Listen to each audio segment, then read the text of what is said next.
So here we go. Hopefully you can see my screen, and I'm going to do a little bit more moving around of things so that I can see you all. There we go. So today we're going to get together and talk a little bit about the upcoming, we're not going to talk about that. There we go. We're going to talk about the upcoming Perkins application process, starting with the 2023 submission and beyond. And I know this is really weird because some of you haven't even turned in your grant for 22-23 yet. But as you've been hearing and we've been signaling, the routines and kind of the timelines are kind of changing starting right now and into next fall for the submission process in the following spring. And so we want to give people ample time to start thinking about how to maybe change those timelines, and your rhythms.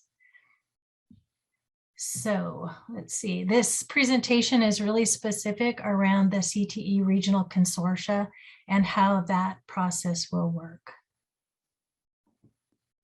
All right, so just a friendly reminder that with Perkins 5 came a few changes. One was that we were required to conduct a needs assessment every 2 years. We were required to engage with a wide variety of partners to determine what our needs were and to continue to talk to those partners as our plan progressed, and to develop a 4-year plan. And then again, to update that plan every 2 years as needed with a new assessment. And this Perkins 5 requirement really does mesh nicely with what we're moving into with the integrated guidance. So the K-12 system, as you know, is moving into this Aligning for Student Success initiative, where we're smooshing together 6 different ODE grant accounts or projects. And the reason these 6 were chosen was because of the common elements, the things that we have in common, and also our common goals. And CTE fits nicely with these other 5 because we really are focused on a well-rounded education for our students, advancing equity, engaging our community, our business, our labor partners, and then strengthening systems and the capacities within our systems. Part of the things that we're excited about, or I'm excited about as we move into the coming years, is that CTE through this initiative becomes an integral part of the overall K-12 landscape. So as we're talking about school improvement, CTE isn't a separate or an add-on anymore. It's like sitting at the table and right there with everyone as improvement efforts are discussed. And it also gives CTE an opportunity to have a new audience rather than just talking to our business partners or our community college or our secondary instructors. We're going to be talking to people whose interest area is 3rd grade reading or might be in the arts. And so being able to not only like beat our drum, but to listen about why things are important to people in our community, what's important, how it all works together is a cool opportunity for us. And hello, Jerry. Thanks for joining us. Hi, how are y'all? Good. Good. One of the things also is that as we continue to move forward, you're going to be continuing to do a lot of the work that you're already doing. It's just adjusting the timelines like we've discussed. And as we've also talked throughout time, is that really the purpose is trying, once we get this first year under our belt and everything is new, hopefully we're looking for efficiencies and less redundancies so that we've got more time to really focus on implementing the work instead of trying to figure out all of the different parts and pieces.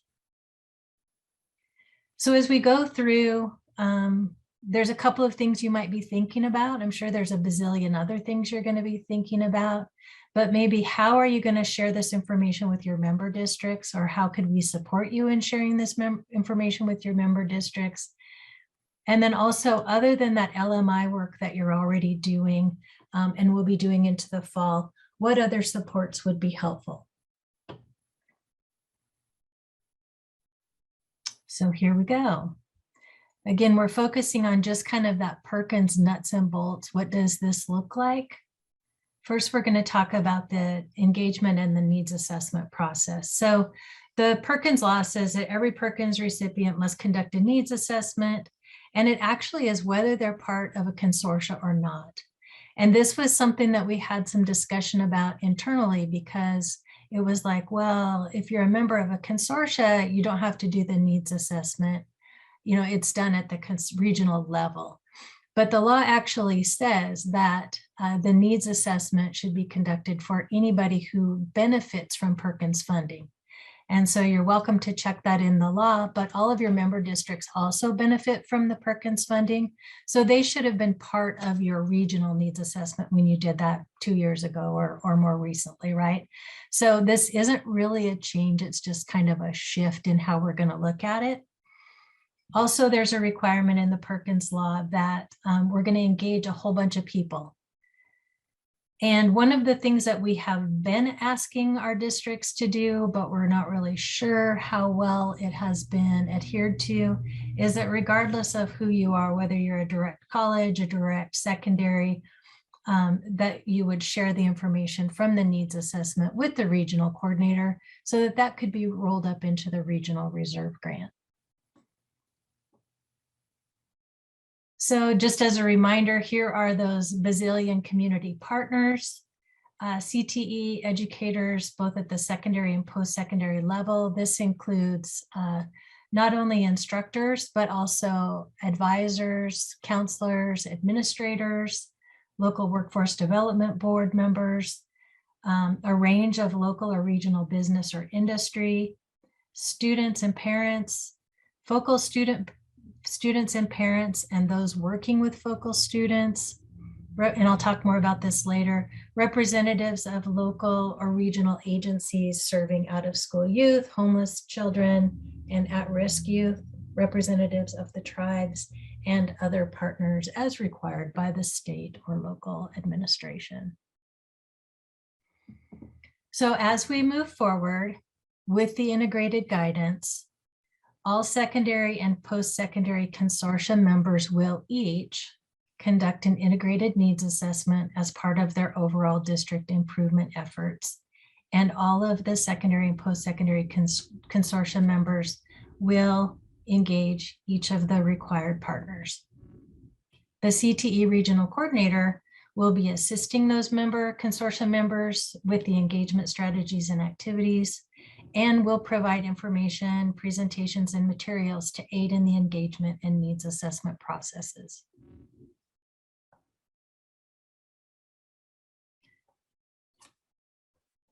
So what this kind of looks like is, as you work together, you'll be sharing, as we've talked about that accordion, you'll be sharing information back and forth, looking for opportunities to kind of utilize different work that's being done across the different places, and not to conduct separate processes. This was a question early on. So the districts are going to do a needs assessment, the regional coordinators are going to do a needs assessment, the colleges are going to do a needs assessment. That's not exactly true, but the colleges and the districts are going to do a needs assessment, and the regional coordinator then, along with the consortium members, will roll up that information and synthesize it. So not a separate process for the regional coordinators, it's more of a synthesis. We need to capitalize on our historical practices, relationships, and leadership. So the CTE regional coordinator and the CTE consortium members, the people that you are working with, have a lot of expertise in labor market information, in working with advisory committees, knowing who the employers are, knowing the workforce investment people, knowing the economic development people in your regions. So you can play a part in helping your consortium members kind of identify who those folks are. And maybe you'll be doing some of those processes, maybe they'll be doing those processes, but it's a time to really share and collaborate back and forth. Look for who's already doing the work, and try to reduce everybody doing everything in every place. So as far as what the tool looks like, at the secondary level, each of the member districts will be utilizing the tool provided in the integrated guidance, or whatever district tool and engagement process they choose. But whatever they choose, it has to include those needs assessment questions. And I can tell you that the tool in the integrated guidance does include the Perkins required assessment questions. And I've done a crosswalk that I'll show you right here. Oops, I have it linked to the wrong place. So what I did was I went through the Perkins law, and here's the required things to discuss in the needs assessment from the Perkins law, and the citations here. And then I went through the needs assessment resource document in the integrated guidance, and I picked out what page, what outcome, and what the questions were that got back to the Perkins required question. So I've gone through and done that for all of the required questions from Perkins, and again, mapped that across to what's in the integrated guidance.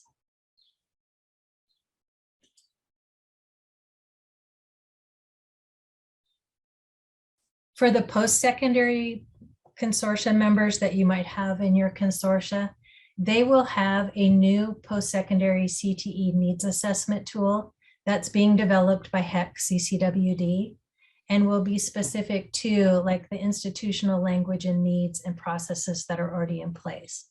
And that will be available at the summer meeting, if not before. Next up, let's talk a little bit about the application and budget. Some of the things that are the same is you use those needs assessment results to develop your 4-year plan, and you identify outcomes, strategies, and activities. That's a language change. It used to be like benchmarks and goals. Now we're using outcome, strategies, and activities. And the same, you must answer those Perkins application required questions. Some things that are different about the application process is you're going to be submitting a 2-year application. So when you put your goals, your outcome, strategies, and activities down, they're for a 2-year period, and you don't go back in and submit another one next year or the following year. So you do it one time in 2023 for the 2023 to 2025 school years. So a 2-year time period. And rather than doing, like I said, another application and a final report, there's quarterly progress reports along the way. It's in a dashboard, super easy. All right, so some big changes though around the budget. We've talked about this a little bit. It's a 2-year budget that matches those outcome, strategies, and activities. For your planning processes, you'd use 85% of the 22-23 allocation. So that would be the amount that you would use for your planning purposes for both years of that budget that you're planning. A majority, but not all funds have to be allocated. Tiered budgeting is something new that allows you to get prior approval for items that might be like up next. So let's say that, you use 85% as your figure for planning. It comes in higher than that. You've got all kinds of extra money. So you've got things that are already approved that you just move into place. Some of the same things around the budget, it has to be aligned to your needs, your outcomes, strategies, and activities. And the allowability is still in place, just like it has been in the past. That tiered budgeting, the whole purpose is to hopefully decrease the administrative burden that's involved in plan changes. So we know, especially through the last couple of years, that there's so many issues around ordering and delivery and materials being available. There's a lot of shifts in personnel, and that causes us to be able to speed up and sometimes slow down implementation of our plans. And so by having those up next items or those alternative plans in place and already approved, you can just move them in and out of your budget without going to Reynolds for every single thing.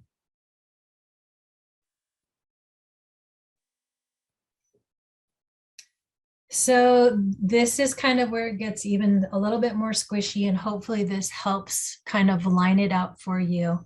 But all secondary consortium member districts, all of those districts are going to have to do that integrated application. And CTE, the Perkins questions, all of the things that are in that integrated application, all of the districts in Oregon will need to answer the questions around CTE within their application.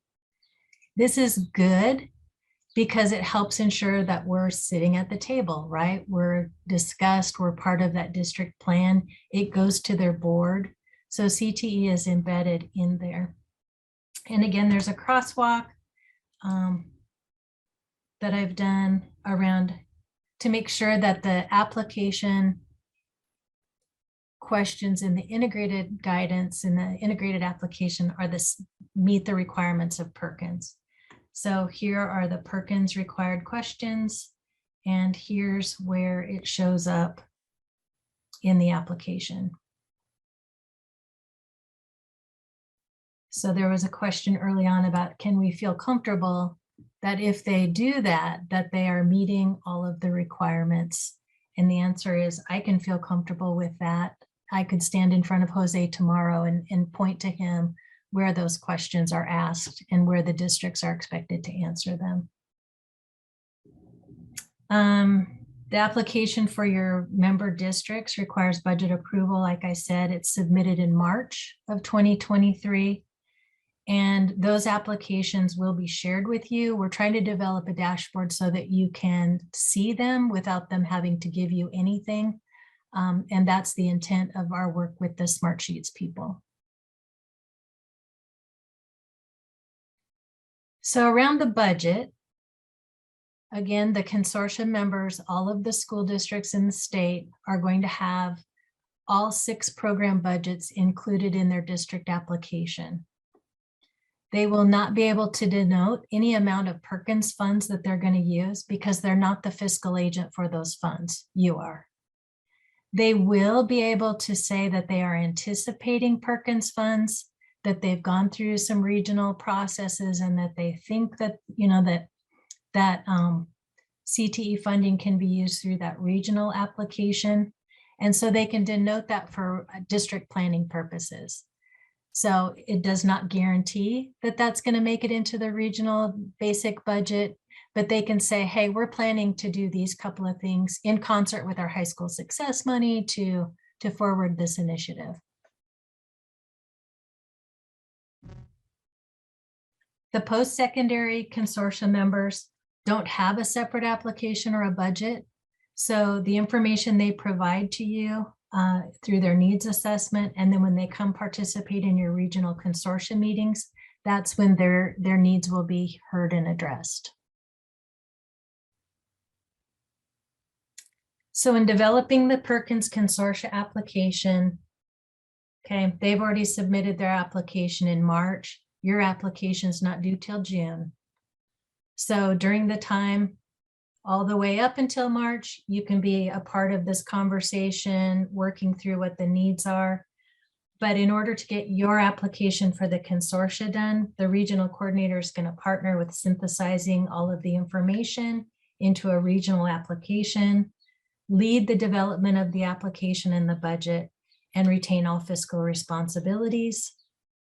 The members will communicate their local application and priorities and expenditure requests, and they'll partner to help identify the regional information for your application. And whatever processes you typically use in your consortia to develop that process would then apply. Like if you vote or if you have certain processes in place. And then that 2-year consortia application, like I said, isn't due until June 30th.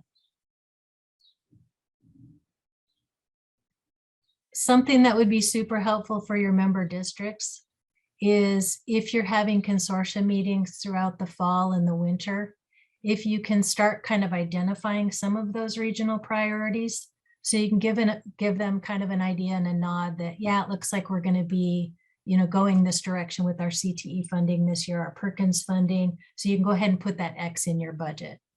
If you're not able to do that, especially this first time through the process, that's the way it goes, but just something to consider.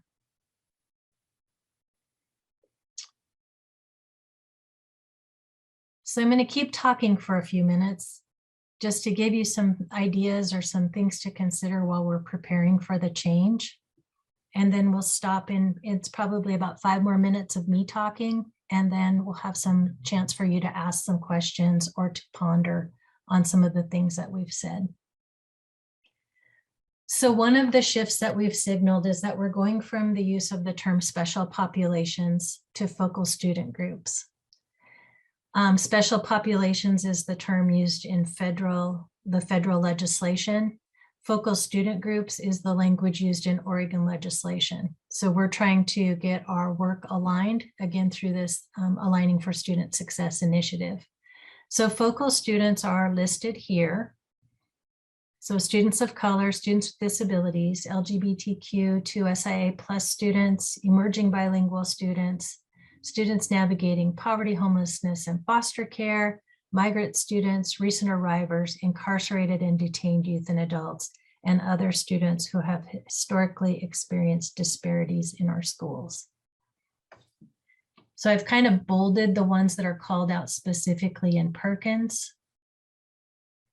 And in addition to the Perkins definition, focal student groups are listed here on the left-hand side.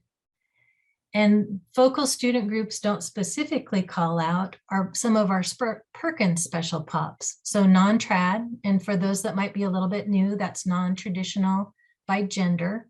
So careers that are historically maybe female dominated, it would be male students going into those programs. Single parents and pregnant individuals, out of workforce individuals, and parents or members of the armed forces. So these groups on the right-hand side are not specifically called out under focal student groups, but we will need to continue to think about them and address them as part of those who have historically experienced disparities. Y'all have seen this wonderful 12-step planning process, and you know that we are in step 1 and 2 right now. We're kind of organizing, connecting, planning, starting to think about preparing materials to use in the fall with our member districts. Then step 3 is in the fall, your member districts and colleges, well, actually your member districts will start the engagement process, hopefully with your help. And then you can see we go through the needs assessment review, start identifying outcome strategies and activities, and aligning budget. Conversations throughout this whole process, making sure that they're identifying the right things and the right moves and the right funding sources to fund their plan. Again, you're helping kind of guide that if possible, involved in it, hearing about it. They're going to check their plan and then submit it. So there's really no time to wait on your part, even though your application isn't due until June, because there's some steps up front that you can help with. We've been talking about that for a while. So there are a number of people that should be working together on this initiative. There should be a district leadership team that's been identified in each of your member districts, whether they're part of a consortia or whether they're direct recipients in your region. There's an ESD liaison that's been identified in every ESD. There's 1 to 4 people identified to help implement this work.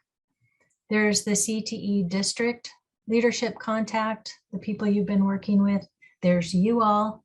You have post-secondary CTE leaders and your post-secondary CTE instructors that should all be working on this together.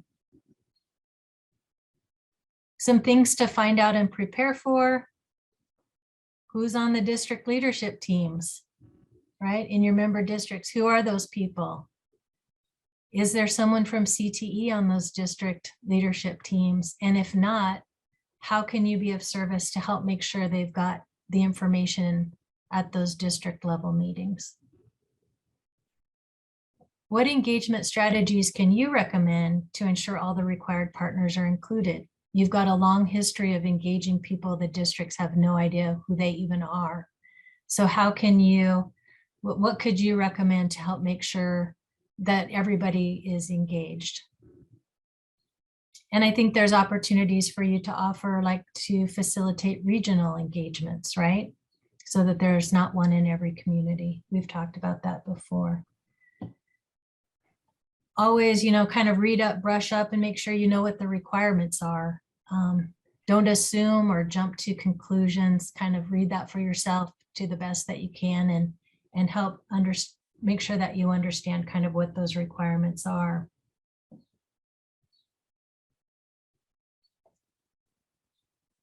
How will you encourage districts to prepare and engage their teachers in the process? This is something that we've been discussing a little bit more at a higher level, but everybody goes into these engagement sessions with their thing, right? That they're beating the drum for their thing. And we've been in those meetings where there's that squeaky wheel that they're only talking about their thing. They're not able to kind of listen more broadly. So this made me kind of include this question: how are we going to prepare or help districts prepare their CTE teachers to be good participants in that engagement process, to be able to listen to the person who only is interested in early literacy, next to the person that wants band every day for all students, next to your CTE instructors? How can you be a good participant in those situations? And then also, how can you leverage your post-secondary partners to help tell the story? This isn't yours alone. You've got post-secondary folks that can help as well. Hi, Dale. Welcome. So these are just some questions, maybe some things that you've thought about, maybe some things that you haven't, as you start into the fall. So some other things to prepare and to think about is some of those, like looking at your programs of study. Your districts already know some of this information, but how can they start to begin to think about telling the story? How can you help them? So what programs of study are there? How are they aligned to secondary and post-secondary?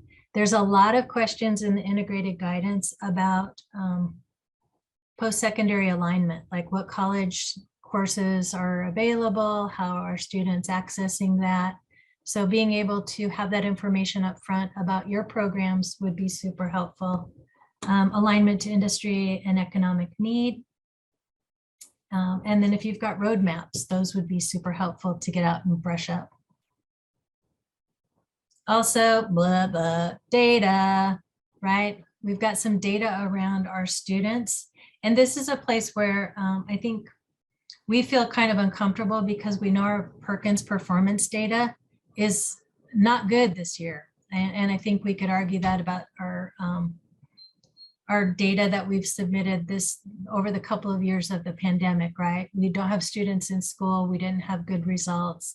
So our Perkins performance data is really wobbly. But we do have some information from who is taking CTE courses, and that's disaggregated by our focal student groups as well as by programs. And then we have some anecdotal data. There's a group of people at ODE that are going to be working on some of this data help for y'all. We'll get to that later. And then the work that you're doing on labor market information to share with the districts. So I'm going to stop sharing. Actually, I'm going to say just be on the lookout. There's drop in time next week if you're interested in having more discussion, or if you've thought about this some more and you know who the people are to contact. So with that, I'm going to stop sharing, turn on my camera. Ooh, there's lots of chat. I'm sorry.